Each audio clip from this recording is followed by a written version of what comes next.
ni gare routière bari na ay nit waaye manqué na yu bëree bëri amul poste police benn amul sécurité amul éclairage te gare routière bi dafa bari mbalit amul benn organisation boo xam ni mi ngi fi def te du regroupement bi moo koy def ci gare routière bi. bëgg nañ tam suñu biir liggéey ci wàllu transport ñu dugal ñu ci ay projet jàppale ñu ci yoo xamante ni bii mooy kii métier mi permis à point itam ñu ngi ko yóbbante ci moom ni ko jàppandegul ci Sénégal. wax ni jamono bi nga xamante ni politicien bi dem na ba kàddoom amatul valeur ñun nañu bàyyi xel li yàlla di wax yaa ayyuhal lazina amanu ufu bil uqud yéen ñi gëm respecté leen seen engagement ñu ni tamit jamono bi nga xamante ni nit bu jàkkaarloog moroomu nitam def ko ay promesse te fasul yéene respecté ko daal di tourné bu ko jàppalee sax mu tourné wan ko gannaaw ñu ni ñun nañu fexe ba gën a jonjonteeg askan boobu moo tax boo seetloo lu bëre ñun suñu parti ci loolu lañ doon liggéey ak coalition bi nga xam ne ñoom la ñu àndal ñoom ñëpp nekk ay homme de développement ñu ni dañuy def politique mais politique ba nga xam ni cëslaay bi day nekk développement parce que nit bu fekkee day yëngu ci dara te amu ci progrès social demu ci kanam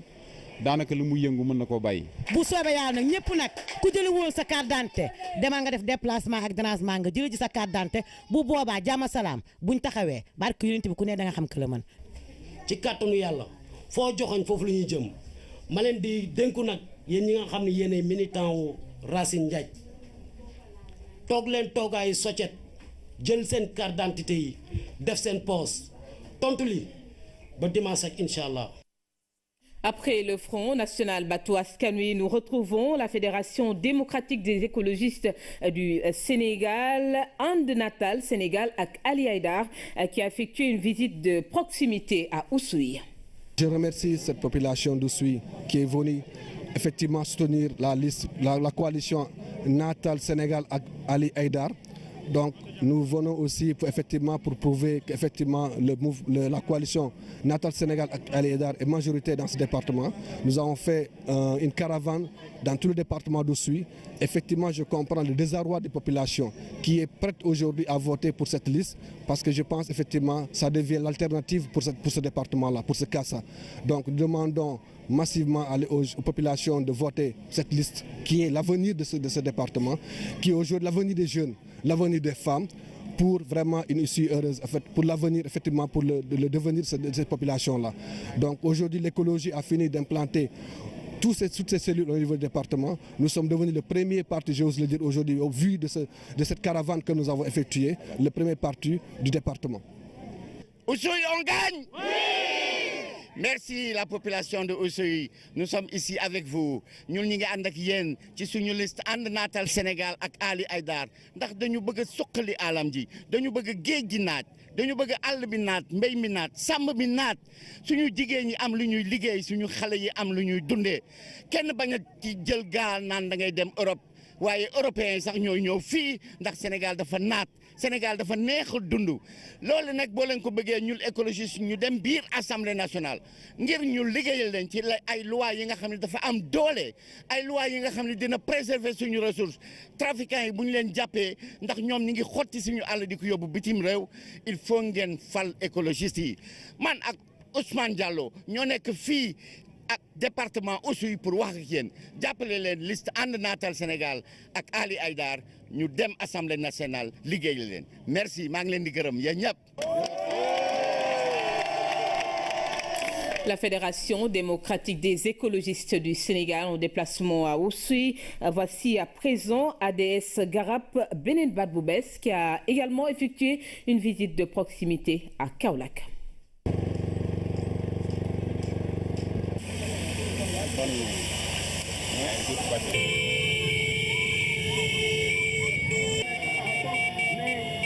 suñ fee ñun ñëpp gis nañ la fa ne amuñ ay ragaar amuñ ay looxatu ndox mi bu dikkee du dem fa lay taxaw te Baba Ndiaye fa la dëkk Moon Ndiaye fa la dëkk Mariama Sarr jëkkëram foofu la nekk ñun ñëpp ñu ngi fa. xoolal pëj sëñ Bassirou xoolal mi ngi taa Diène Farba Sarr benn suuf la fa teg dama ne ñun tey ban Sénégal lañ nekk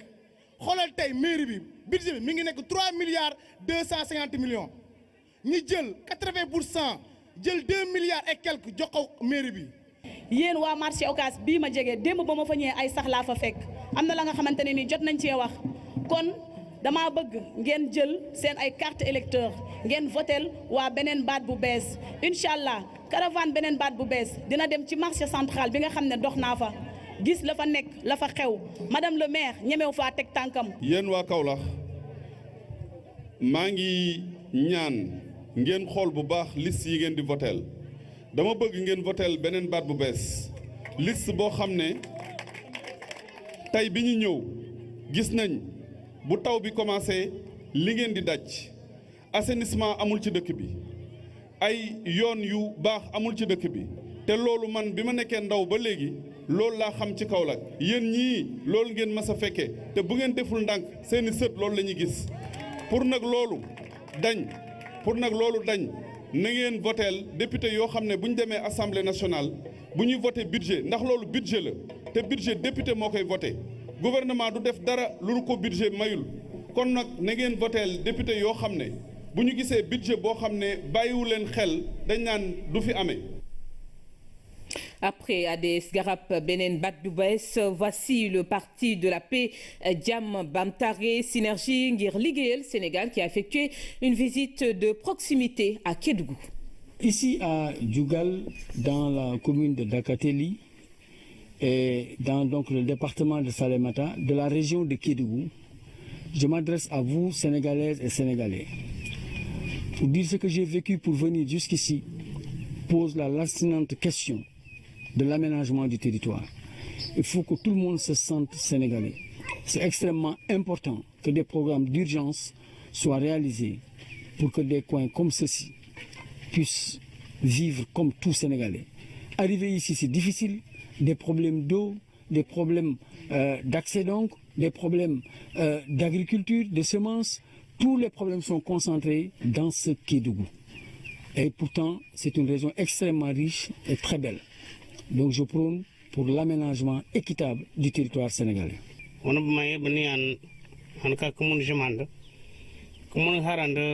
en wote listir bamtarin ka ki joker ko bon lan go o ye ka hol biblian ban dek roger jugol yi kami awa gatay wat ga kami hucaran o punyak ay na ha bela ban dek soro kini do man kami yen bi muni nangan bela ban mané listir bamtarin i joker ko bi mulan go bela ban o beta kol ga ko bi gros projet andi ko mi digé aganan jeven ga kan bi van bila en bil kodi.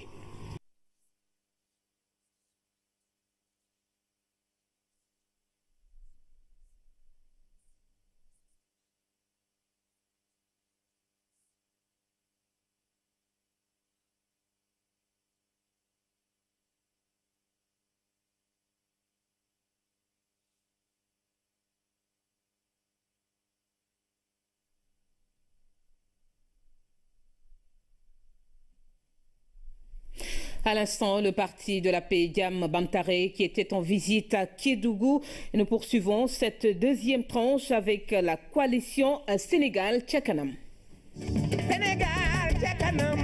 ñu Sénégal ñun ñoo ko moom nañu ko liggéey ba mu woo. ñoo ngi leen di nuyu di leen gërëm di leen sant ci seen mobilisation bi. Politique c'est pas une mince affaire yàlla su waxee ni maa teral doomu aadama nit ki ñëw di xalaat démocratie économique ça veut dire que dafa bëgg a participer ci teranga boobu yàlla bëgg a teral doomu aadama. man sama compétence c'est l'éducation. yaakaar nañu suñ demoon assemblée nationale lépp loo xam ne moom moo tax seen jàngu doom yi dafay sooxe ñun dina mën a taxaw foofu ñu défendre ko. war ngeen góorgóorlu serré seen ceinture yi takk serré ba mu dëgër ñu fexe ba monsieur président Ousmane Ngom mi lu mu bëgg si ñun mu am ko. ñun Ziguinchor ñu ngi si ginnaaw maître Ousmane Ngom bu leen kenn mën a détourner fi ngeen tey nii nañ ko tey ba mu yegg rek. Allons retirer nos cartes d'identité parce que sans la carte d'identité on ne peut rien dire. Votons pour le LCK Sénégal ca kanam. Population de la verte Casamance, vous avez montré que l'espoir est revenu en Casamance et que la Casamance continuera d'être une des locomotives du Sénégal qui va se développer du Sénégal émergent. Je voudrais donc dire aux populations de Casamance qu'aujourd'hui, plus que jamais, nous sommes debout avec elles pour nous battre, pour que la Casamance retrouve toute sa joie de vivre, pour que la Casamance puisse mettre en exergue toutes ses potentialités, pour que la Casamance puisse apporter sa contribution au Sénégal de demain, au Sénégal du rendez-vous, du donner et du recevoir, pour que nous puissions ensemble bâtir un Sénégal nouveau avec un Sénégalais nouveau. La coalition Sénégal ca kanam en déplacement dans le sud. Tout de suite, nous retrouvons la coalition Mbolo Wade. Assalamu alaikum, yéen waa Sénégal man Farba Senghor ci turu Mbolo Wade may ñëw di waxtaan ak yéen lu jëm ci njàngale mi ak système éducatif. dañoo bëgg école yi di ubbi le 1er octobre année bu jot di tëj le 31 mai su ko defee examen ak concours yi di am au plus tard le 21 juin école di tëj le 30 juin vacances yi di nekk ñetti weer te loolu yëpp loi mën na ko bu proposition à l'Assemblée nationale ak itam état bi engagement boo xam ne jëlati na ko ak syndicat yi muy jàngalekat ak ku mën a doon ñu bind ne daf koy respecter alors définitivement troisièmement bëgg nañu ñëpp ñi nga xam ne def nañu ay juróomi ñaari at ba fukki at te kenn dugalu leen fonction publique ñu dugal leen fonction publique ñi am ay avancement ñu avancé ñi war a fay ñu fay leen ñu régulariser situation boobu définitivement bëgg nañu itam jël loi boo xam ne képp koo xam ne jàng nga di élève ba CM2 jëm kaw nga génn jàngatuloo au lieu ngay dem di taxawaalu ji nga dugg école des métiers courant boo xam ne dañ koy def dans chaque commune ñuy jàngale informatique dans les classes de 3e et dans les classes de 4e mu am aussi un baccalauréat numérique li nga xam ne mooy infrastructure yi université de Dakar ñu defaraat ko ba mu baax laboratoire yi ñu équiper leen écoles yi ñu tabax leen def fa ay jàngalekat ndax xam ne écoles yu bëri yoo xam ne ñu ngi ci ay Sénégal oriental ay Tambacounda ay Goudiri ay Kolda ab jëm Matam écoles yooyu amul jàngalekat wala écoles yi tëj nañu kon daal dañoo bëgg ñun Mbolo Wade nga xam ne soo jëlee Sénégal yëpp sunu ñeen fukki plénipotentiaires ak juróom lu tolloog ñaar fukk ak juróom benn ay jàngalekat lañu suñu excès ñu régler problème bi ak ay loi définitivement ñun danañu jël assemblée nationale proposition de loi pour taux d'intérêt bi ñuy lebalee jàngalekat yi dootu dépasser 5% l'an. Après la coalition Mbolo Wade, voici la liste indépendante des phares Sénégal qui a effectué une visite à Saint-Louis. salaamaaleykum mbooloo mi man la docteur Demba Sarr kon ñoo ngi ñëw tey di waxtaan ak yéen ci problème jafe-jafe yi nga xam ne si ni moo tënk réew mi di leen xamal ni 1960 ba léegi ñoo ngi fi politiciens yi yoruñu politiciens yi nag boobu ba léegi gis ñu ci benn ndam kon moo tax léegi ñun dañu am objectif mooy lan jël fi politiciens yi ndax mu ne taal ñun jeunes yi ñu defar dëkk bi. ñun waa Ndar gis nañu Ndar boobu ba léegi dara doxul muy sanc gendar gii ñu ne sanc ba Pikine aslem fépp foo mënti tudd Ndar soo gëmee sax dem fi ngay dem boobu ba léegi politiciens yi ñoo ñu sonal li fi ne ñu wax ko pour Ndar waa Ndar yëpp dégg ka nañ fi jëlee politiciens yi. ñun ndaw Gendar kenn defaluñu fi dara nañ fi jëlee politiciens yi Sénégal dañ fi war a dégager politiciens yi. Gendar la ñu wax dara doxu fi lu may ay nax la ñoo dig bala ñoo gisee ba leen di gisaat élection di waa ñëw ñu ñëw fii def fi ay financement duñu fi def dara Gendar depuis 10 ans dara doxu fi. Ndar dara doxu fi nañu fexe ba jëlee fi ñi nga xam ne ñooy politiciens yi. ñun waa mouvement indépendant defar Sénégal lu leer la ñu wax politiciens yi nga xam ne liggéeyaluñ ñu seen bopp lañ fi nekkal di wax di ñu tuur lëndëm sonal ñu nañ leen fi jëlee. Sénégal waroon na nekk beneen niveau Sénégal waroon na nekk feneen sénégalais waroon na dund lu gën a neex lii ndax suñu borom lépp la ñu jox ñu waroon liggéeyaluñ ñu nañ leen fi jëlee si nu mu gën a gaaw. jëlee leen fi ndax suñu doom gis Sénégal bu gën a baax bii jëlee leen fi ndax suñu jom yi nga xam ne moom moo nekk si ñun ñu génne ko indi ñoo xam ne xam liggéey jikko yu baax moo leen yitteel ngir Sénégal jëm ca kanam waaye nag leen rek la laaj 30 juillet na ñëpp génn votel waa defar Sénégal ngir ñu jëlee politiciens yi.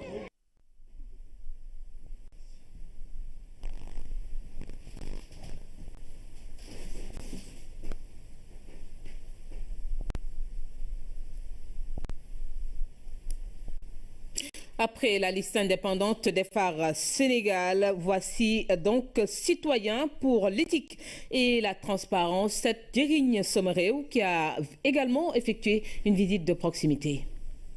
Serigne Cheikh dama àndoon ak sama njaboot gi ñëw nuyu si la yàgg sa njaboot xam nga ni yow waxuma sax dul man waaye mbir yi ñu nekkee ñëw nuyu si la nga ñaanal ñu dafa nekk lu war waroon naa sax gën a teel a ñëw waaye dañu ubbi campagne bi su ëllëg sa lañu jël avion dem Casamance. njaboot gu war a neex a jàppale nga ndax nun fonk nga nu teral nga ñu yaa ngi nuy nemmeeku te at yu bare maa ngi wax ne baax man nga baax ci ki nga xam ne xam nga ko man nga baax ci sa njaboot man nga baax ku la defal teraanga nga fay ko waaye defal teraanga koo xamul bu ñuy lim ñu baax ña kenn du la bàyyi te maa ngi wax ne suñu gindi konte mu nga tàmbali ci année 80 yi la booba defe naa ni yaa ngi doon secrétaire général u ministère des finances.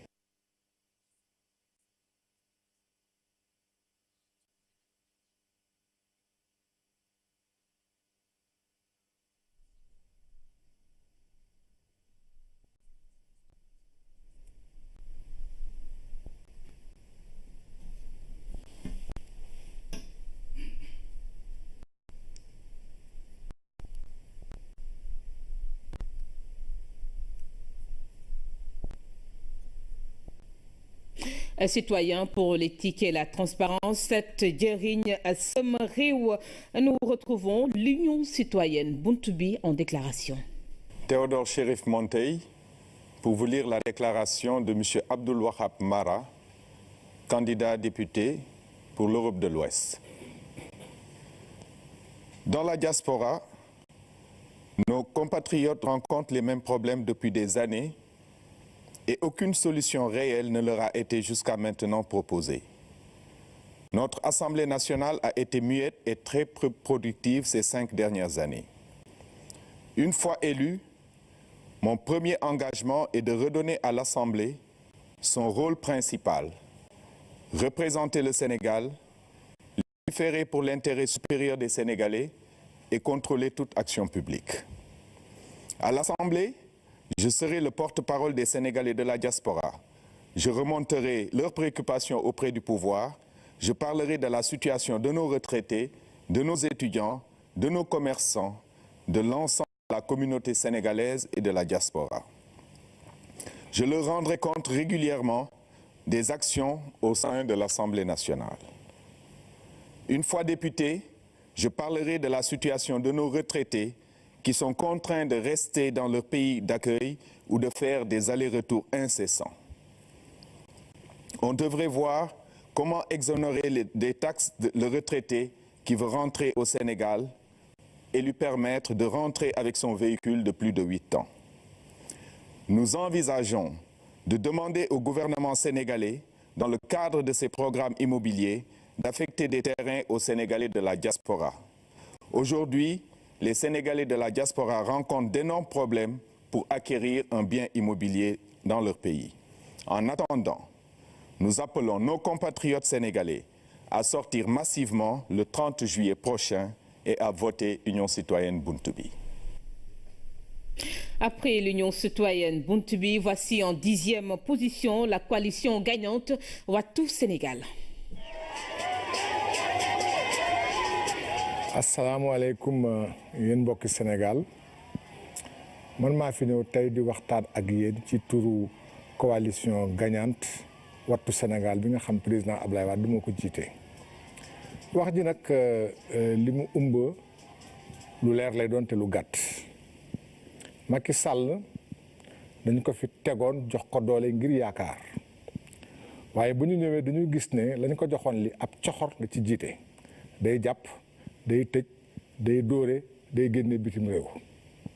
jël Abdou Diouf teg ko ca kaw jël Ablaye Wade nangu ba nangu kër ga mu dëkk koo koy benn ñaareel ba mu fi ñëwee ba léegi dafa wane incompétence mooy réew mi dafa ndóol xaalis amul koppar amul liggéey amul dara amul looloo tas yaakaar gi ñu defoon ci moom ñu gis ne président Ablaye Wade ba mu ñëwee ba léegi te yaakaar dafa dundaat ndax lépp guléet la guléet Dakar ñu toll ni mu toll recevoir ko guléet Touba ñu toll nañu toll recevoir ko bërki démb Ndar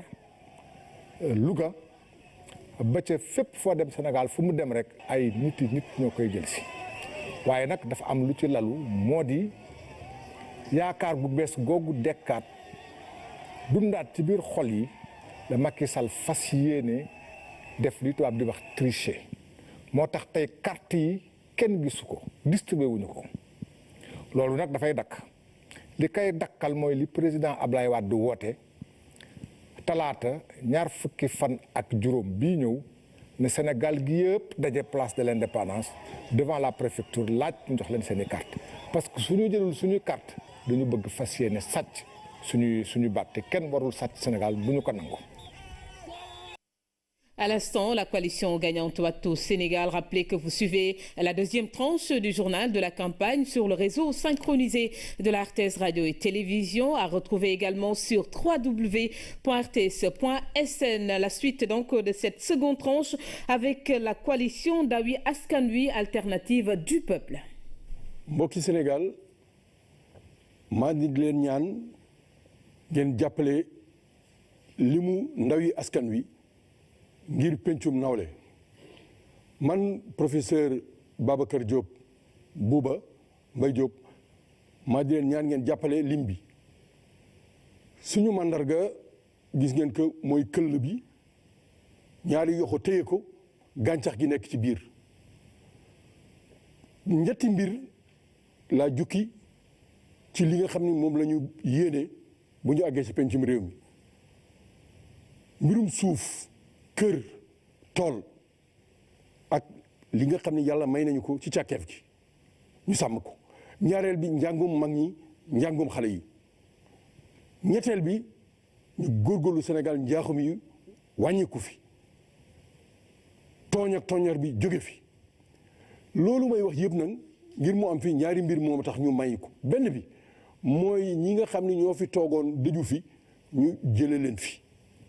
ñi nekkoon ay ati at ca penc ma defuñu fa dara ñaareel bi mooy ngeen tànn ñu ñeme ñu xarañ ñu am fit njël nangu fecci li nga xam ni moom la ñu fas ngir mu am loolu lañ leen di ñaan Sénégal nag lii fi am ci njaaxum bare na ngeen góorgóorlu lépp lu ngeen mën a def ngir am député yu bare yu bokk ci Yewwi Askan Wi def leen ko ngeen ko defee am pencum nawle ndaxte ñun dañ leen teg ay nawle fonk leen li ngeen bëgg moom la ñu bëgg ñu góorgóorlu ba loolu yëpp am ci réew mi di leen ñaan nag ngeen ràññee bu baax suñu lim loxo Ousmane Sonko gis ngeen ko bu baax fees na ci kanamam fees na ci lim boobu mooy suñu lim ngeen jàppale ñu bu boobaa réew mi dana changé. Après la coalition Yewwi Askan Wi alternative du peuple, voici une autre déclaration, celle du mouvement pour la renaissance républicaine M2R. asalaamaaleykum waa Sénégal particulièrement waa Tëngéej ñun ñoo ngi ñëw pour wax leen ni tey jii dañu ñëwoon pour ñu xam ne ñun jigéenu Thiawlène fi ñu nekk nii di liggéey ci keccax bi sonn nañu am nañu ay problème de santé te dara waralu ko lu dul pollution bi ndax ñu ngi jàkkaarloo usine Sococim amul benn jumtukaay boo xam ne def na ko foofu pour mën ñoo may ñu mën a liggéey correctement léegi nag ñuy ñaan ngeen voté liste M2R su ko defee ñoom bu ñu amee seen majorité à l'Assemblée nationale ñu mën ñu déplacer de mettre dans de bonnes conditions ñu mën a liggéey si ni ñu ko bëggee ndax ku ne xam ne ne jigéen ñi defar keccax bi foofu sonn nañ te ay jigéen lañ ñoo xam ne ñoo yore seeni kër dañuy jóg fajar dem foofu ak conditions yi metti pour mën a def seen keccax boobu mën ko yóbbu si marché yi mën ko jaay jigéen ñëpp nag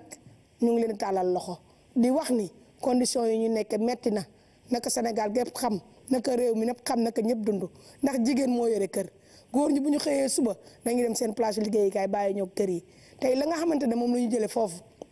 moom la ñu yore suñuy njaboot di si suturlu ñuy ñaan ngal la ngeen may ñu seeni voix ndax ñu mën a dem assemblée man fa majorité ndax condition yooyu jigéen ñi nekkee ñu mën ko saafara ndax saafara jot na ndax Sénégal ku ne xam ne jigéen moo yore société mooy ndey société bi kon nag war nañoo bàyyi xel jigéeni Sénégal war plus particulièrement jigéeni Thiawlène ndax lakk keccax boobu nekk na loo xamante ne nii coono bi ñu siy daj metti na te li ñu koy jaayee amul benn prix kon nag conditions yi dafa war a mën a normal mais jigéen ñu fa lakk ñaari at yaa ngi amee feebaru dënn wala feebaru xol te dara waral lu ko lu dul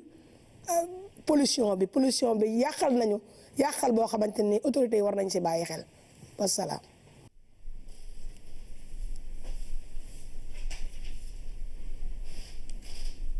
Après M2R, mouvement pour la renaissance républicaine, voici à présent initiative pour une politique de développement avec IPD Sénégal ca kanam.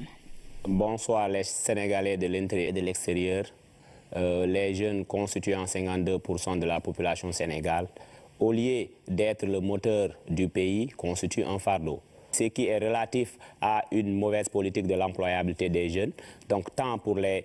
instruits et les non-instruits. Donc sur ce, l'initiative pour une politique de développement, à l'occasion de ces élections législatives, prévoit des solutions idoines en ce sens, allant dans la création de la révision de la politique de l'employabilité, d'une part, et d'autre part aussi, pour essayer de créer des centres de formation en se focalisant sur les langues nationales pour une meilleure prise en charge de cette politique de la résorption du chômage des jeunes. Merci. mbokk Sénégal mbokk jeunes yëpp muy kii liggéey ak ki liggéeyul gis ngeen problème yëpp nu mu bëree pour saafara loolu yëpp ñu ngi leen di ñaan ngeen voté IPD muy bulletin bi am xar bi ak couleur bu bleu bi. kutiyom kulinom ni ngallu nga jat parti ye yokonemi IPD yati Ibrahima Abunget ni lawulaw funaka fati le 30 juillet du voté wol inchallah panangalu changement ni assemblée yati Sénégal. Assalamu alaikum bandiraɓe fulɓe mino salmina on goro goro inde mum e yettode muɗum minen siwtinira on pour élection législative garoɗo ɗo le 31 juillet inchallah si Allah tawni en minen haala on pour waɗano voté président amen Ibrahima Abunget mon kanko jogui étiquette bleu o e hollira mbaalu yimɓe foof foti ɗum hettinde pour waɗano voté Ibrahima Abunget.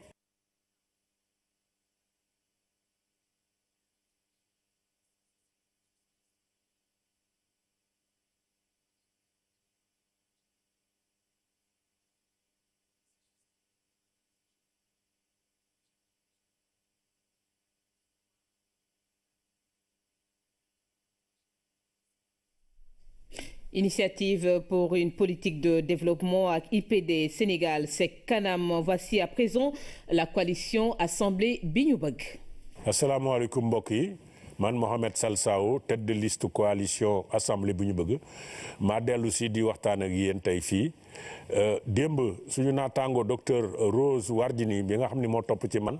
ci suñu coalition bi ci liste bi waxtaan na ak yéen mbirum question sociale. maanaam jafe-jafe yi nga xam ni askan wi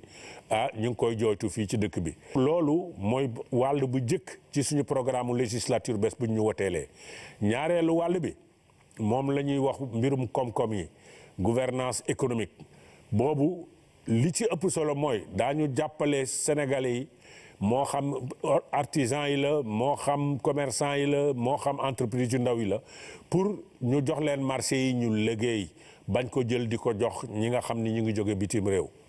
ñetteel bi nag moom laa gën a bëgg wax ak yéen mooy gouvernance institutionnelle mbirum démocratie mooy lan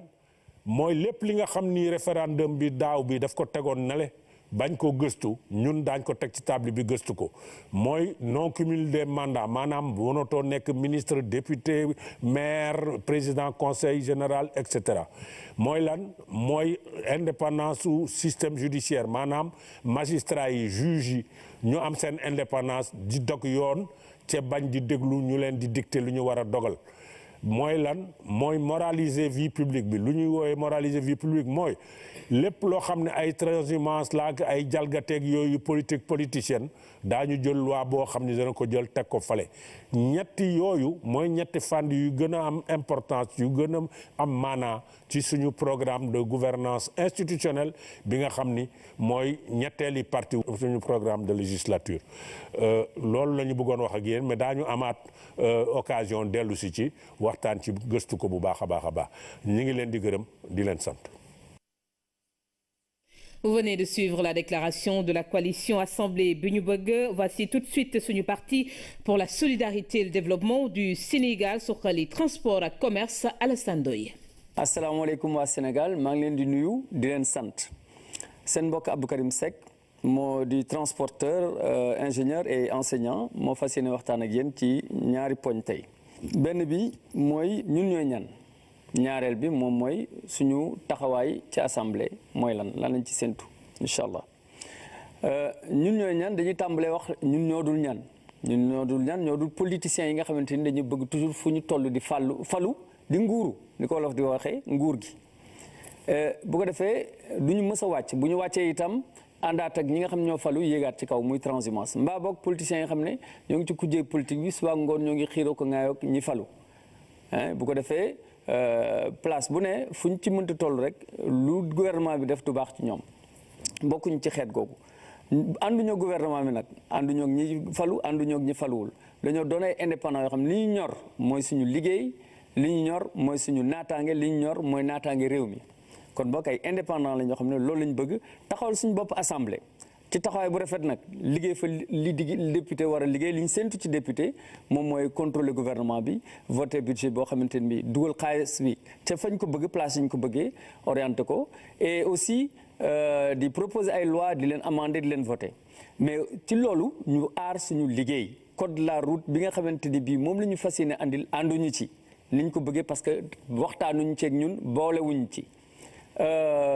code douanier bi bari na ay lëndëm yu ñu war a dindi yu ñu war a leeral mais surtout yu ñu war a dindi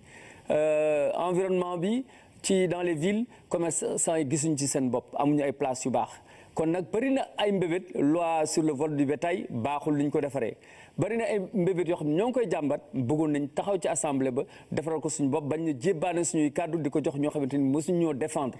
kon boog gëm suñu bopp wasalaam. Après suñu parti pour la solidarité et le développement du Sénégal, Suxali transport ak commerce Alassane Ndoye, nous retrouvons la coalition Manko Wattu Sénégal.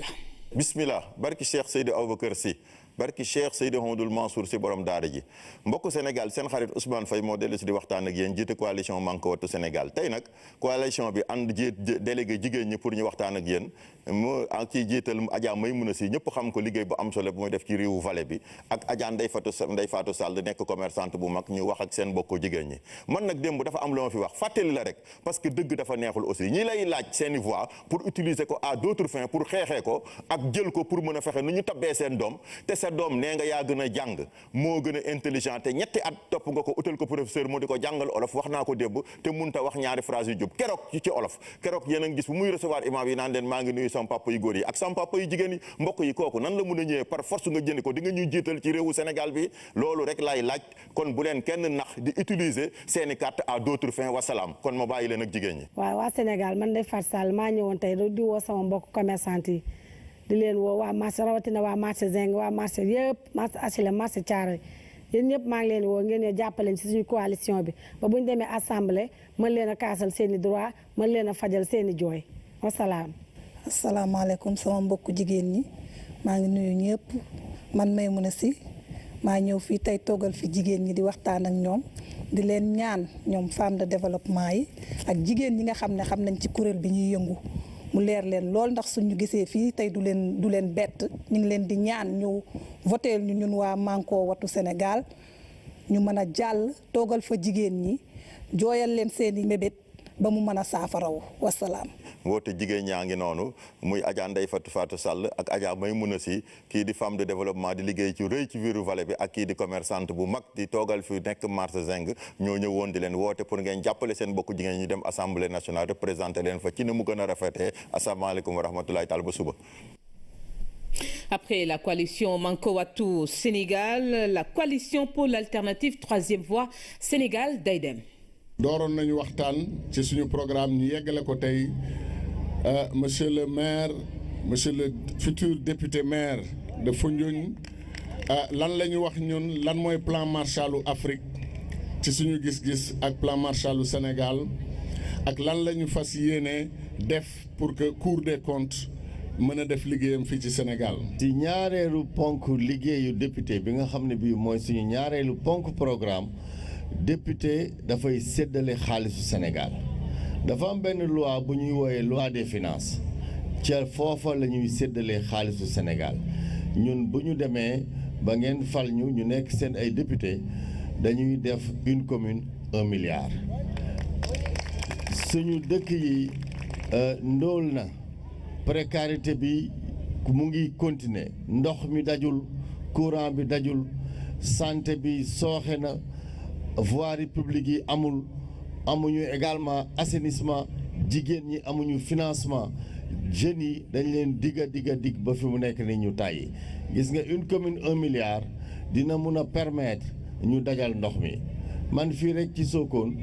suñu xayma li ma soxla pour ndox mi 146 millions la alors que état bi mu ngi may jox 13 millions pour mu nekk fonds d'investissement bu ñu defee une commune 1 milliard assemblée nationale voté ko loolu moom mooy tax nga xam ne collectivité locale yi communes yi ministre mënatu leen coince parce que fi mu nekk nii am na nu muy demee ministre bañ a d'accord ak yow daf lay daal di coince donc une commune 1 milliard votée à l'Assemblée nationale mooy permettre une certaine autonomie et que ñu régler les services sociaux de base. mbokk yi lii mooy wane donc Sénégal day dem bu ngeen falee Moustapha Guèye Cheikh Tidiane Gadio ak coalition Sénégal day dem. La coalition pour l'alternative troisième voie Sénégal day dem en rassemblement à Foundiougne. Voici la coalition Manko Yessal Sénégal. salaamaaleykum waa Sénégal man la Moussa Ndour tête de liste département bu Nioro voté liste coalition Manko Yessal Sénégal moo yombal dem bi ak dikk bi ci biir département bi voter la liste coalition Manko Yessal Sénégal c'est favoriser la révision générale de la loi 61-33. Marie-Gilles Mengue Sarr Nioro wooteel Manko Yessal Sénégal bu Mamadou Diagne Fada jiite mooy jàppale jigéenu Sénégal ñëpp ci formation bu jigéen bu nekk mënal boppam. Youssouf Alpha Niang Kër Ayib arrondissement Médina Sabakh département Nioro di Lip votel liste coalition Manko Yessal Sénégal avec Modou Diagne Fada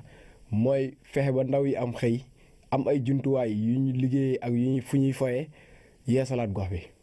jaxasim naanu no fogole séeréer coalition Yessal Sénégal nun tailleur ke fo commerçant ke kam bug koy nu ndam teenoyo no Yessal Sénégal fe nu ndam nu mbote ana Mamadou Diagne Fada pour kenn mbug na nu njeginoyo. man la Saliou Diouf dëkk Malika ger lëndëm yoon ak salte lu yitteel sa coalition Yessal Sénégal bi président Modou Diagne Fada jiite la bu ngeen di votelee di ngeen ci indi ay dinañ ci indi ay saafara yu wér ba Sénégal yëg ci boppam. Khadija dëkk Mbacke Bawol xam ngeen ne suñu coalition Manko Yessal Sénégal bi président Modou Diagne Fada jiite dafa jóg taxaw pour yeesalaat Sénégal yeesalaat politique santé éducation ñun jigéen ñi nag xam ngeen ne entrepreneuriat féminin ak financement booy na suñuy nopp lebal ñu ñaar téeméer ñu fay ñetti téeméer su ngeen ñu woteelee nag ñun dinañ fexe ba financement jariñ jigéen ñi. Yeesal yeesal yeesal yeesal yeesal yeesal yeesal yeesal yeesal yeesal yeesal yeesal yeesal yeesal yeesal yeesal. Après la déclaration de la coalition Manko Yessal Sénégal, voici notre déclaration, celle de la coalition Joyanti. Salam alaikum wa Sénégal. Man maa ngi tudd Yaye Fatou Kiné Sarr nekk étudiante ñu ngi ma teg 14e position sur la liste nationale de la coalition Joyanti de Abdoul Mbaye maa ngi jaale nag sénégalais yëpp ci li fi xew ca stade Demba Diop. C'est bien dommage nag boole si bi nga xamante ni ay jeunes yi nga xamante ni ñoom ñooy avenir nation bi ñoo ci gën a ñàkk seen bakkan ñu koy rëcculu lu bëri di masawu ñëpp man nag may woo jeunes yi di woo femmes yi di woo samay papa ak samay yaay di woo ñëpp ngir lan ñu bañ a xeebantal assemblée nationale ndax élection législative dafa am solo torop ci démocratie wu réew surtout réew mu mel ni Sénégal dañoo soxla ñu am ay député yi nga xamante ni ay député du peuple la ñuy doon ba tax na maa ngi leen di woo ngeen dem jëli seen carte électeur muy mag di ndaw ngeen fexe le 30 juillet bu neex yàlla ngeen dem voté ji ñu tànn ay député du peuple ñu mel ni soldats yi askan wi ñu mel ni man mel ni Abdoul Mbaye mel ni ñeneen ak ñeneen man kat tey dama am lu ñu may yen ndax lan damay di jeune nekk ci liste boo xamante ni macha allah jeunes yi dañ leen ci représenté bu baax muy étudiant ba di chômeur ba di jeune cadre ba di jeune enseignant ba tax nag man tey dama am benn combat boo xamante ni dama koy mëne di ci woo jeunes yëpp ñu jàpp ci ndax ñun politique bu set wécc lañu xam man ni mii de mosuma politique keneen ak keneen nekk ci parti bi di jeune noonee waaye jamono ji dañoo toll foo xamante ni ñun jeunes yi ñun ñoo war a jóg xeex pour sunu avenir xeex googu nag ñu ngi koy dooree ci assemblée nationale fexe am fa ay député yu jeune buy apporter lu bees fexe ba nga xamante ni bu ñu toogee assemblée dañuy voté loi yi nga xamante ni pour intérêt peuple bi lay doon fexe ba bu ñuy voté budget ñu jëmale ko foo xamante ni jëriñ na peuple bi lu mel ni lan éducation lu mel ni lan santé lu mel ni lan sport ak leneen ak leneen ak leneen ak leneen loo xamante ni ci peuple bi lay jëm dina jëriñ peuple bi jërë ngeen jëf. Après la coalition Dioyanti, voici en 20e position la déclaration de convergence libérale et patriotique. mbokki Sénégal ginnaaw bu ñu leen nuyuwaatee nuyu bu gën a sell ñu ngi fàttali suñu bopp di leen fàttali di fàttali surtout ñi nga xam dañu nekk ci langue politique gi que dañu nekk ci campagne électorale pour ay élections législatives li tax ñu koy fàttali nag booy déglu dafay mel ne dañu nekk ci campagne présidentielle ñii di diggee ñii di wax bilan ñii di contre bilan ñii di attaqué ay doomu aadama te li ñu jàpp ñun mooy ñi ëpp ci Sénégal boo leen laajee tey dañ lay wax ni assemblée bi doxee ba fii ñu toog ni gënalu leen loolu moo tax ñu wax assemblée de rupture loolu moo taxit ñun ñu indi woon ay proposition bëgg proposition yooyu ñu nekk ci langue politique yi wax ci buñ ci waxul askan wi wax ci proposition mooy benn dañu wax ne nañu wàññi député yi mu nekk téeméeri député ñaar ñu wax ne nañu dindi salaire u député yi remplacer ko par ay indemnité de session ñett ñu wax ne nañu dindi liste nationale député yi ñu di leen fal ci liste départementale député bu ñu fal ci liste départementale dina xam ne askan wi moo ko fal bu boobaa dana taxaw ci soxla askan wi beneen bi ci des ñu wax ni en 2024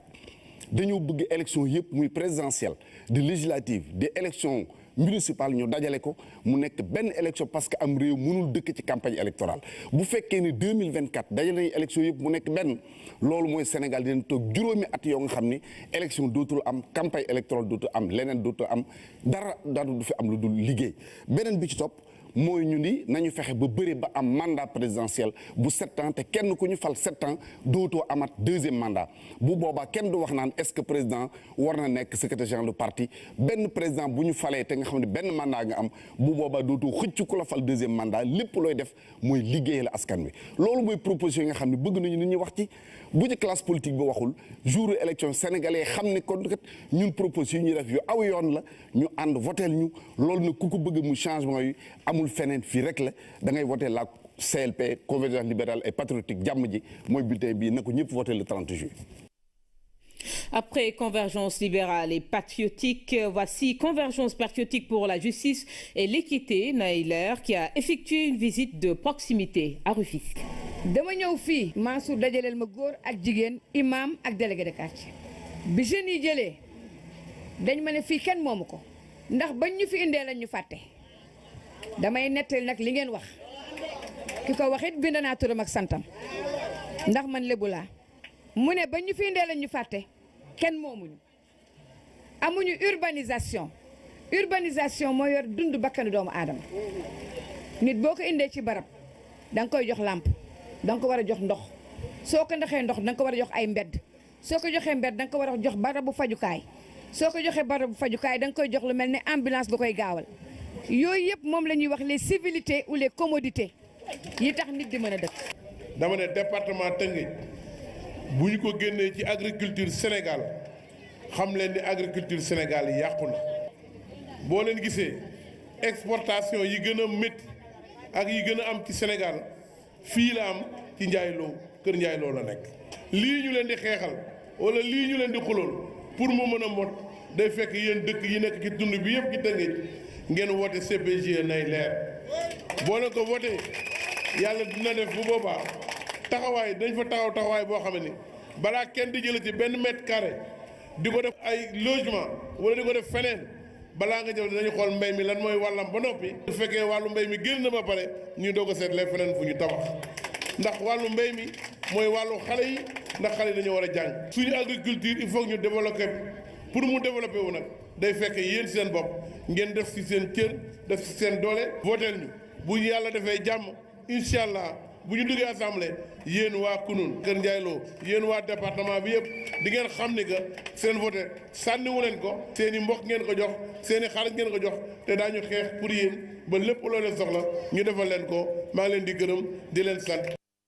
À l'instant, la convergence patriotique pour la justice et l'équité Naïler qui était en Rufisque. Voici en 22e position la coalition Oser l'avenir. Au fog Sénégal, we ndefna kam saxle fo we ndefna bitim rew. In way simna nun no gon coalition Oser l'avenir ne Aïssata Tall Sall. Fanweeri fan no ngol juillet Sénégalais ke xana tan wena mo fan ka den na Assemblée nationale ten refu député ke ga den na mbote ka loi fo projet de loi ku refna kam saxle no juróomi at ke ndefna a pamale une coalition Oser l'avenir Aïssata Tall Sall roga ɓisanga in na Assemblée nationale xan i ngeen wan xooxoox we fo gaynaak we kiino kiin anda ye xane a qooqale Sénégal ka jeg problème ke xaye etta no problème lang o xooxu refna xane waxey xooxa to lang ke xooxa xane jegiro a kayta la firnde nana wo jegun to xane i ɗeeta ye société mayu ke i mbaftayo bitim reew a ngara njika lang ke xooxox we to o xooxox o jikanga langum rek lora njabootum ten taxu a mbanu roog a ɓisna in Assemblée nationale xan i mbote loi ka andoona ye o xooxox xu refna xan o jiga kayta kana lalta ye lang ke wo jeg den a qooqit oxu layna a qooq o lay ax to i ɗeeta yo xane o qooxoox we ka moofa bo roog a deɓ to cooɗkano ax cooɗkano engrais to qooxoox a jegange engrais jege ax waage xoox i mbaftangama ku xooxna bo pare ak ke jegoona jegiro ma jikwanoona xa fiya ko moofa bo bana ke ngaro a njiko no yooɓu a moofa a qool a ɗak a ndeta njikwino a njego te bénéfice na andoona ye wo xe riig na xooxa sax jegino kaaga ka war o wat mais a mbanu roog a ɓisna in Assemblée nationale xan i ngeenu loi ka andoona ye xu xooxatna o parenga pare ta jikel o waago jirñif te i mbaftangama ngaynaak ne kiino kiin a anda ye qooxoox xu ga'oona xane ka gaya to ngaynaak ne Sénégal ka jeg problème ke xaye etta xane o qooxoox xu na gaya xane andiro ke no ke refoona parce que guuɗ we wey kam saax le. Vous venez de suivre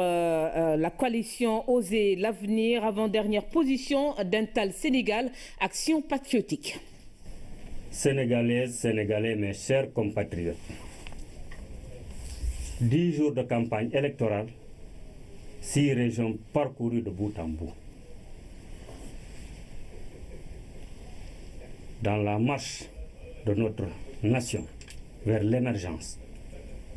nous avons intérêt à nous appesantir sur des aspects essentiels de notre vie, de la vie de notre nation. Et un de ces aspects, c'est la décentralisation. J'aurai l'occasion de revenir sur les autres aspects. Nous savons tous que les collectivités sont importantes dans le dispositif de développement de notre pays. Tous les acteurs de la décentralisation que j'ai eu à rencontrer, toutes les populations ont salué la décentralisation et appellent au renforcement de la décentralisation. Nous tous, nous devons travailler au renforcement des collectivités locales pour qu'elles puissent remplir pleinement leur mission, cette mission attendue des populations.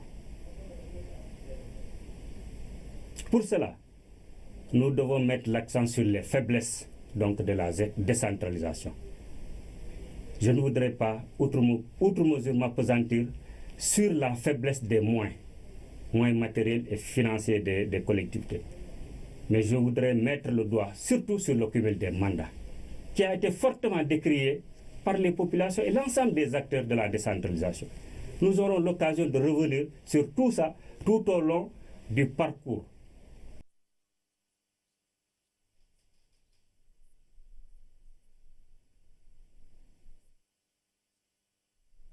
Après Dental Sénégal, bouclons cette seconde tranche avec Visa les citoyens. salaamaaleykum jàmm si waa Sénégal rawatina waa bitim réew man Mouhamed Ndaw bu Visa les citoyens maa fi ñëwoon bëggoon ñu waxtaan ci xew-xew bu nekk ci réew mi. am na loo xam ne ñun suñu parti dañ koy ñaawlu te foog naa ñëpp dañ koy ñaawlu mooy violence bi nga xam ne moo nekk ci arène politique bi beneen bi mooy ci stade yi. appel bi may lancé maa ngi koy lancé jeunes yi pas du sànni xeer maire du sànni xeer jeunes yi la ñuy jël di ñu utiliser comme bouc émissaire pour lan ñu koy nangu il faut que ñu changer suñuy attitude ak suñu ay comportement bu fekkee dañoo bëgg développement am na benn doxalin ak benn waxin ak benn defin boo xam ne dañ ko war a yor bu wuteeg bi ñu yor fan yi di ko dégg ci réew mi bu fekkee nii la ñuy continuer stade Léopold Sédar Senghor sax duñ fa dem dëkk yi nga xam ne dafa mel ni ay Chine ñu jël ko comme exemple ni ñu mel li leen ko may lenn rek la yar ak teggin beneen bi ñu bëgg di waxtaan mooy jafe na nga dajeek ci mbedd bi koo xam ne du sa papa sa yaay sa moromu mag sa moromu raq mu ñaan la juróomi dërëm wala fukki dërëm wala ñaar fukk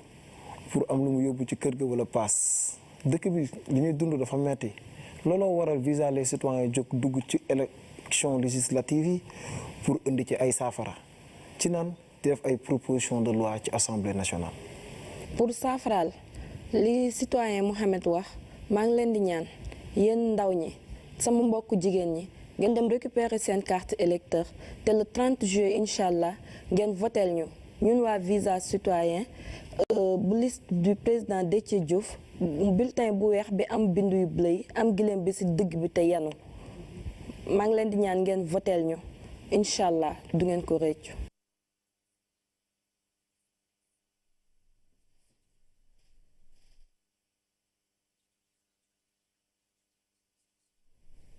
Visa les citoyens boucle ce 12e numéro du journal de la campagne diffusée en direct sur le réseau synchronisé de la RTS Radio et Télévision. Une édition à suivre également sur www.rts.sn. Demain, à retrouver Ibrahima Diédhiou. Merci de votre attention. Bonne soirée à tous.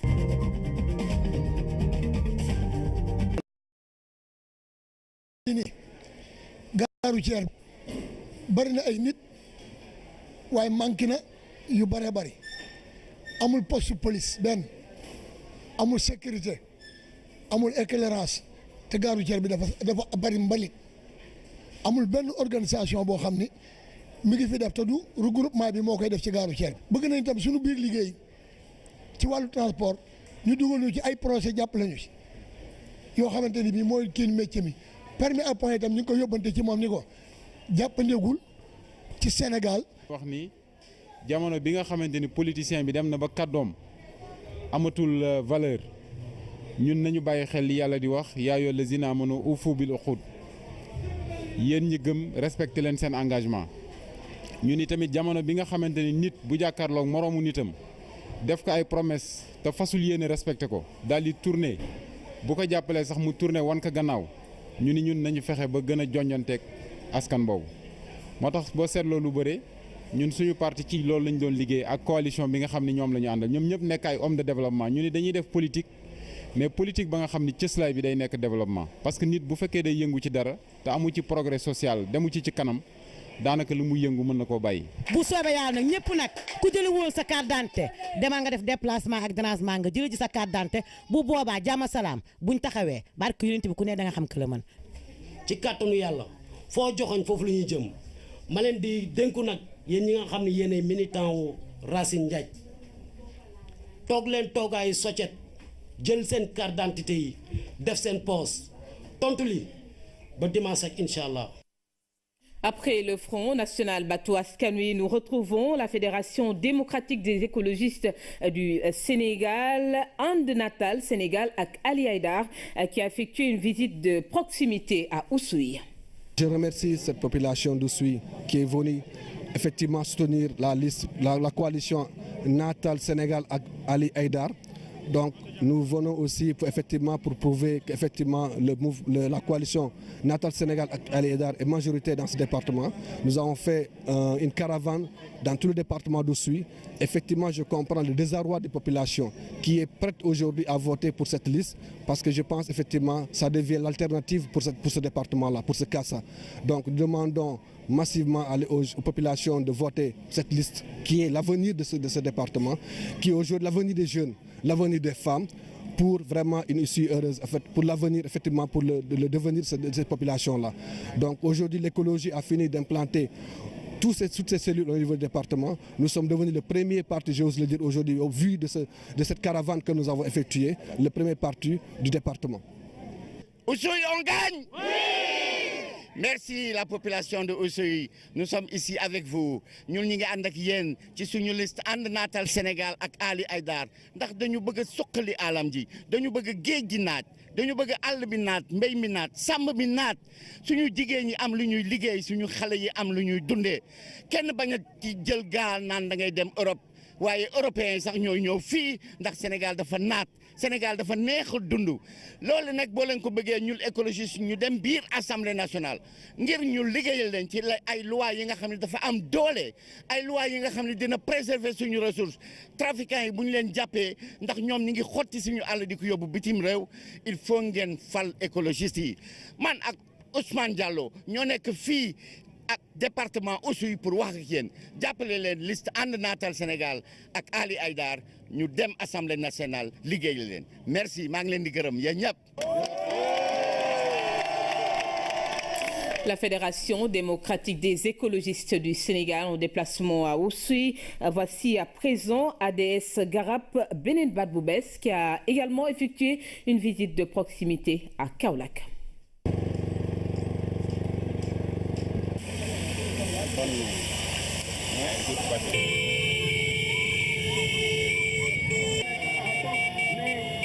suñ fee ñun ñëpp gis nañ la fa ne amuñ ay ragaar amuñ ay loo su ndox mi bu dikkee du dem fa lay taxaw te Baba Ndiaye fa la dëkk Moon Ndiaye fa la dëkk Mariama Sarr jëkkëram foofu la nekk ñun ñëpp ñu ngi fa. xoolal pëj sëñ Bassirou xoolal mi ngi taa Diène Farba Sarr benn suuf la fa teg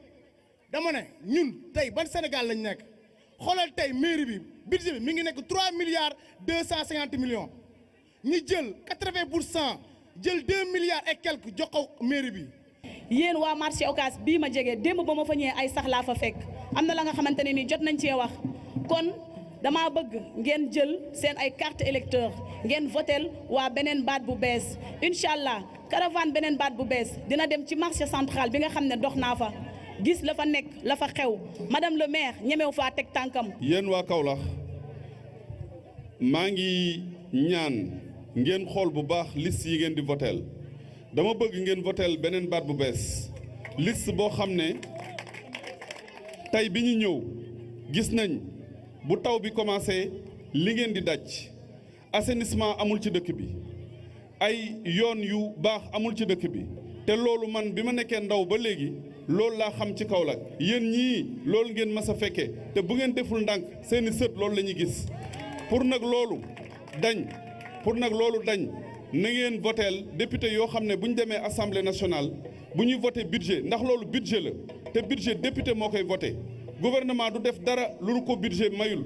kon nag na ngeen voteel député yoo xam ne bu ñu gisee budget boo xam ne bàyyiwu leen xel dañ naan du fi amee.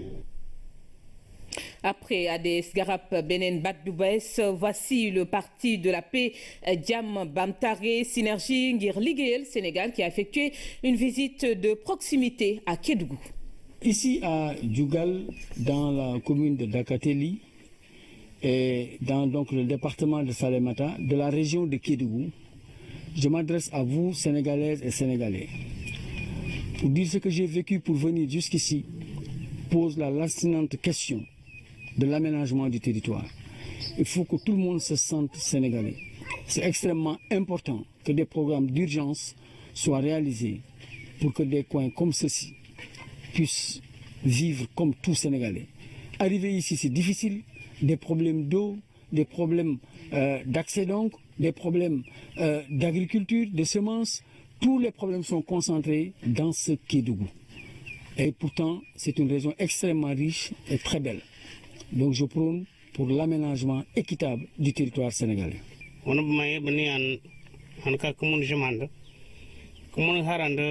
En wote listir bamtarin kaki joker ko bomulan go o ye ka hol biblian ban dek roger jugol yi kami awa gatay wat gakmi hucaran o punyak ay hana ha bela ban dek soro kini do mun kami yen bi muni nangan bela ban mane listir bantarin i joker ko bimulan go bela ban o beta kol gay ko bi gros projet andi ko mi dige agana njeven gakin bi van bila en bil kudi.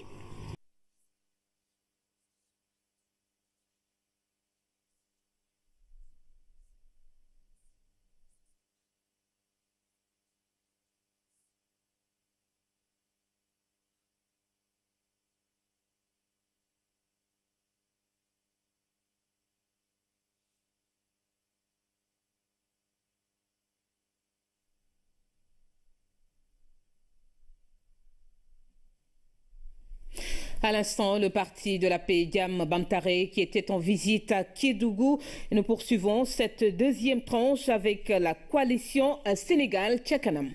Sénégal Tchakanam, ñu Sénégal ñun ñoo ko moom nañu ko liggéey ba mu woo. ñoo ngi leen di nuyu di leen gërëm di leen sant ci seen mobilisation bi. Politique c'est pas une mince affaire yàlla su waxee ni maa teral doomu aadama nit ki ñëw di xalaat démocratie économique ça veut dire que dafa bëgg a participer ci teranga boobu yàlla bëgg a teral doomu aadama man sama compétence c'est l'éducation yaakaar nañu suñu demoon assemblée nationale lépp loo xam ne moom moo tax seen jàngu doom yi dafay sooxe. Au sein de l'Assemblée nationale. Une fois député, je parlerai de la situation de nos retraités qui sont contraints de rester dans leur pays d'accueil ou de faire des allers-retours incessants. On devrait voir comment exonérer des taxes le retraité qui veut rentrer au Sénégal et lui permettre de rentrer avec son véhicule de plus de 8 ans. Nous envisageons de demander au gouvernement sénégalais, dans le cadre de ses programmes immobiliers, d'affecter des terrains aux Sénégalais de la diaspora.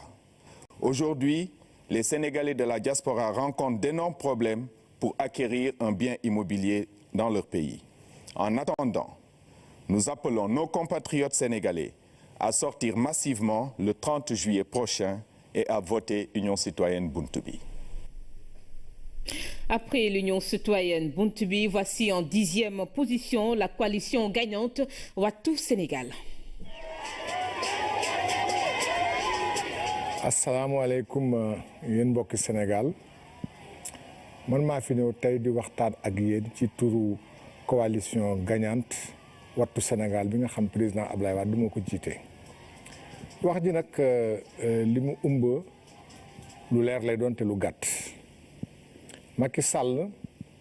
dañ ko fi tegoon jox ko doole ngir yaakaar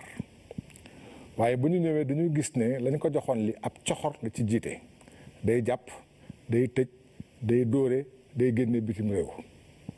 jël Abdou Diouf teg ko ca kaw jël Ablaye Wade nangu ba nangu kër ga mu dëkk koo koy benn ñaareel ba ba mu fi ñëwee ba léegi dafa wane incompétence mooy réew mi dafa ndóol xaalis amul koppar amul liggéey amul dara amul looloo tas yaakaar gi ñu defoon ci moom ñu gis ne président Ablaye Wade ba mu ñëwee ba léegi te yaakaar dafa dundaat ndax lépp guléet la guléet Dakar ñu toll ni mu toll recevoir ko guléet Touba ñu toll nañu toll recevoir ko bërki démb Ndar Louga ba ca fépp foo dem Sénégal fu mu dem rek ay nit ñoo koy jël si waaye nag dafa am lu ci lalu moo di yaakaar gu bees googu dekkaat dundaat ci biir xol yi la Macky Sall fas yéene def li tubaab di wax tricher moo tax tey carte yi kenn gisu ko distribué wuñu ko loolu nag dafay dakk li koy dakkal mooy li président Ablaye Wade woote talaata 20 fan ak juróom bii ñëw ne Sénégal gi yëpp daje place de l'indépendance devant la préfecture laaj ñu jox leen seen i carte parce que suñu jëlul suñu carte dañu bëgg fas yéene sàcc suñu baat te kenn warul sàcc Sénégal bu ñu ko nangu. À l'instant, la coalition gagnante Wattu Sénégal rappelait que vous suivez la deuxième tranche du journal de la campagne sur le réseau synchronisé de la RTS Radio et Télévision, à retrouver également sur www.rts.sn. La suite donc de cette seconde tranche avec la coalition Yewwi Askan Wi alternative du peuple. Mbokki Sénégal maa ngi leen ñaan ngeen jàppale limu Yewwi Askan Wi ngir pencum nawle man professeur Babacar Diop Bouba Mbaye Diop maa di leen ñaan ngeen jàppale lim bi suñu mandarga gis ngeen ko mooy këll bi ñaari yoxo téye ko gàncax gi nekk ci biir ñetti mbir laa jukki ci li nga xam ni moom la ñu yéene bu ñu àggee ci pencum réew mi mbirum suuf kër tool ak li nga xam ne yàlla may nañu ko ci càkkeef gi ñu sàmm ko ñaareel bi njàngum mag ñi njàngum xale yi ñetteel bi ñu góorgóorlu Sénégal njaaxum yi wàññiku fi tooñ ak tooñar bi jóge fi loolu may wax yëpp nag ngir mu am fi ñaari mbir moom tax ñu may ko benn bi mooy ñi nga xam ne ñoo fi toogoon dëju fi ñu jële leen fi ñi nekkoon ay ati at sa penc ma defuñu fa dara ñaareel bi mooy ngeen tànn ñu ñeme. ñun dina mën a taxaw foofu ñu défendre ko. war ngeen góorgóorlu serré seen ceinture yi takk séeri ba mu dëgër ñu fexe ba monsieur président Ousmane Ngom mi lu mu bëgg si ñun mu am ko. ñun Ziguinchor ñu ngi si ginnaaw maître Ousmane Ngom bu leen kenn mën a détourné fi ngeen téye nii nañ ko téye ba mu yegg rek. Allons retirer nos cartes d'identité parce que sans la carte d'identité on ne peut rien dire. Votons pour le LCK. Sénégal, Tchakanam. Population de la verte Casamance, vous avez montré que l'espoir est revenu en Casamance et que la Casamance continuera d'être une des locomotives du Sénégal qui va se développer, du Sénégal émergent. Je voudrais donc dire aux populations de Casamance qu'aujourd'hui, plus que jamais, nous sommes debout avec elles pour nous battre, pour que la Casamance retrouve toute sa joie de vivre, pour que la Casamance puisse mettre en exergue toutes ses potentialités, pour que la Casamance puisse apporter sa contribution au Sénégal de demain, au Sénégal du rendez-vous, du donner et du recevoir, pour que nous puissions ensemble bâtir un Sénégal nouveau avec un Sénégalais nouveau. La coalition Sénégal Tchakanam en déplacement dans le sud. Tout de suite, nous retrouvons la coalition Mbolo Wade. Assalamu alaikum, yéen waa Sénégal man Farba Senghor ci turu Mbolo Wade may ñëw di waxtaan ak yéen lu jëm ci njàngale mi ak système éducatif. dañoo bëgg école yi di ubbi le 1er octobre année bu jot di tëj le 31 mai su ko defee examen ak concours yi di am au plus tard le 21 juin école di tëj le 30 juin vacances yi di nekk ñetti weer te loolu yëpp loi mën na ko bu proposition à l'Assemblée nationale ak itam état bi engagement boo xam ne jëlati na ko ak syndicat yi muy jàngalekat ak ku mën a doon ñu bind ne daf koy respecter alors définitivement troisièmement bëgg nañu ñëpp ñi nga xam ne def nañu ay juróomi ñaari at ba fukki at te kenn dugalu leen fonction publique ñu dugal leen fonction publique ñi am ay avancement ñu avancé ñi war a fay ñu fay leen ñu régulariser situation boobu définitivement bëgg nañu itam jël loi boo xam ne képp koo xam ne jàng nga di élève ba CM2 jëm kaw nga génn jàngatuloo au lieu ngay dem di taxawaalu ji nga dugg école des métiers courant boo xam ne dañ koy def dans chaque commune ñuy jàngale informatique dans les classes de 3e et dans les classes de 4e mu am aussi un baccalauréat numérique li nga xam ne mooy infrastructure yi université de Dakar ñu defaraat ko ba mu baax laboratoire yi ñu équiper leen écoles yi ñu tabax leen def fa ay jàngalekat ndax xam ne écoles yu bëri yoo xam ne ñu ngi ci ay Sénégal oriental ay Tambacounda ay Goudiri ay Kolda ab jëm Matam écoles yooyu amul jàngalekat wala écoles yi tëj nañu kon daal dañoo bëgg ñun Mbooloo Wàdd nga xam ne soo jëlee Sénégal yëpp sunu ñeen fukki plénipotentiaires yi ak juróom lu tolloog ñaar fukk ak juróom benn ay jàngalekat lañu suñu excès ñu régler problème bi ak ay loi définitivement ñun danañu jël assemblée nationale proposition de loi pour taux d'intérêt bi ñuy lebalee jàngalekat yi dootu dépasser 5% l'an. Après la coalition Mbooloo Wàdd, voici la liste indépendante des Phares Sénégal qui a effectué une visite à Saint-Louis. salaamaaleykum mbooloo mi man la docteur Demba Sarr kon ñoo ngi ñëw tey di waxtaan ak yéen ci problème jafe-jafe yi nga xam ne si ni moo tënk réew mi di leen xamal ni 1960 ba léegi ñoo ngi fi politiciens yi yoruñu politiciens yi nag boobu ba léegi gis ñu ci benn ndam kon moo tax léegi ñun dañu am objectif mooy lan jël fi politiciens yi ndax mën na tax ñun jeunes yi ñu defar dëkk bi. ñun waa Ndar gis nañu Ndar boobu ba léegi dara doxul muy sanc gendar gii ñu ne sanc ba Pikine aslem fépp foo mënti tudd Ndar soo gëmee sax dem fi ngay dem boobu ba léegi politiciens yi ñoo ñu sonal li fi ne ñu wax ka pour Ndar waa Ndar yëpp dégg ka nañ fi jëlee politiciens yi. ñun ndaw Gendar kenn defaluñu fi dara nañ fi jëlee politiciens yi Sénégal dañ fi war a dégager politiciens yi. Gendar lañu wax dara doxu fi lu may ay nax lañ ñoo dig bala ñoo gisee ba leen di gisaat élection di waa ñëw ñu ñëw fii def fi ay financement duñu fi def dara Gendar depuis 10 ans dara doxu fi. Ndar dara doxu fi nañu fexe ba jëlee fi ñi nga xam ne ñooy politiciens yi. ñun waa mouvement indépendant defar Sénégal lu leer la ñu wax politiciens yi nga xam ne liggéeyaluñ ñu seen bopp lañ fi nekkal di wax di ñu tuur lëndëm sonal ñu nañ leen fi jëlee. Sénégal waroon na nekk benn niveau Sénégal waroon na nekk feneen sénégalais waroon na dund lu gën a neex lii ndax suñu borom lépp la ñu jox ñu waroon liggéeyaluñ ñu nañ leen fi jëlee si nu mu gën a gaaw jëlee leen fi ndax suñu doom gis Sénégal bu gën a baax bii jëlee leen fi ndax suñu jom yi nga xam ni moom moo nekk si ñun ñu génne ko indi ñoo xam ne xam liggéey jikko yu baax moo leen yitteel ngir Sénégal jëm ca kanam waaye nag leen rek la laaj 30 juillet na ñëpp génn votel waa defar Sénégal ngir ñu jëlee politiciens yi.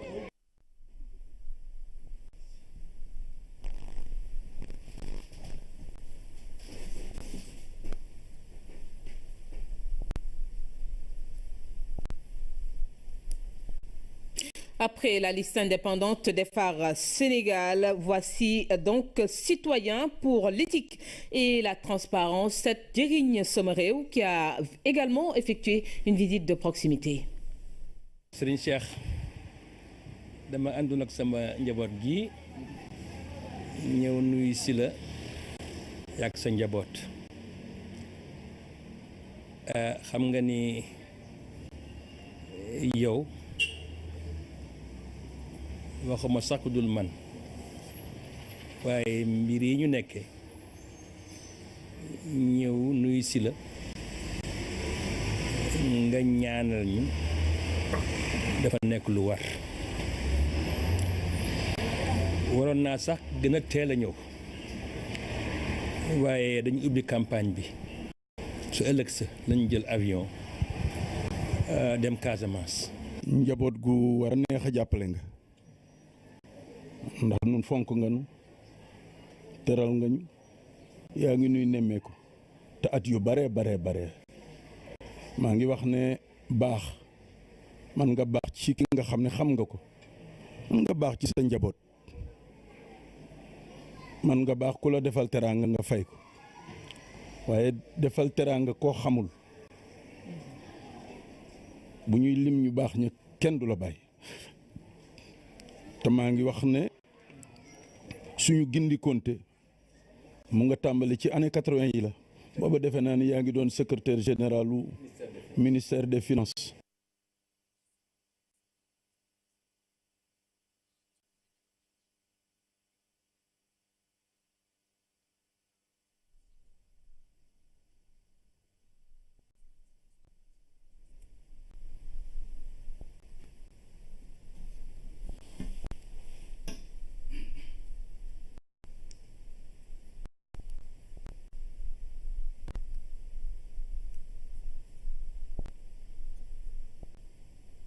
Citoyens pour l'éthique et la transparence, Djerigne Somarew. Nous retrouvons l'Union citoyenne Buntubi en déclaration.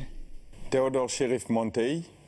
pour vous lire la déclaration de M. Abdoul Wahab Mara, candidat député pour l'Europe de l'Ouest. Dans la diaspora, nos compatriotes rencontrent les mêmes problèmes depuis des années et aucune solution réelle ne leur a été jusqu'à maintenant proposée.